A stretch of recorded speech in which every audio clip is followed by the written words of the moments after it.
to train today's workforce. We also have to prepare tomorrow's workforce by guaranteeing every child access to a world-class education.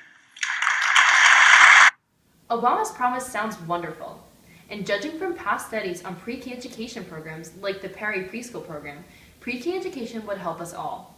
These studies indicate that pre-K education improves children's scores in reading, math, and language. Furthermore, these studies have illustrated that pre-K education decreases crime rates as well as teen pregnancy rates. As wonderful as all of these benefits sound, we have to ask ourselves, how much are we willing to pay to get these benefits? And we also have to ask, how long do these benefits last? I am here today to reveal the truth about universal pre-K. The Perry Preschool program, one of the most renowned in the nation, spends about $20,000 annually per child. The question is whether or not the benefits of this program outweigh the high costs. The costs of this program far outweigh the benefits. In addition to the $20,000 spent per child annually, there's also cost to train teachers like me. With 4 teachers for every 20 students, that's a lot of time and money. While I've enjoyed working for the Perry Preschool program, it is far too costly and unsustainable to implement on a national level. Let's hear from Cece Applebaum, a local second grader who will tell us about her experience with pre-K. In preschool, I learned to count, sing, and share with my friends. But a lot of my other friends who didn't go to preschool learned the same thing from their parents at home. But what happens to these benefits over time? Studies about early education programs funded by local, state, and federal government demonstrate that regardless of income, children gain little, if anything, from going to preschool. Also, small gains in math, reading, and language skills fade out by the 3rd grade.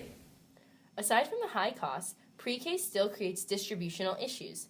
All members of society would be paying for the pre-K programs, but not everyone would be using or benefiting from these programs.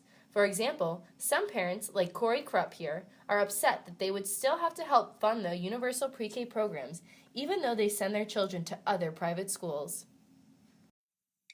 As a mother of 3, education is a top priority. I send my children to the best private preschool in the county and spend over $45,000 on preschool alone. I have my hands full paying for my own child's education.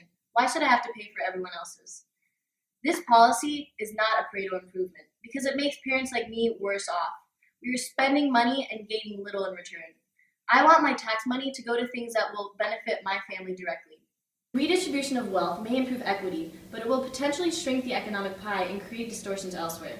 It is unlikely that the benefits of universal preschool will compensate for these economic costs and distortions. So, should we really spend money on these high-cost pre-K programs when we could channel the same funds into other programs that could potentially produce greater social benefits? Let's see what government agent Puneet Siraj Martinez has to say about this. We would be spending billions of dollars on a program whose benefits just won't last. This is a ridiculous and inefficient way to spend the federal budget. Our national debt and deficit is at an all-time high. We don't have money to just throw around.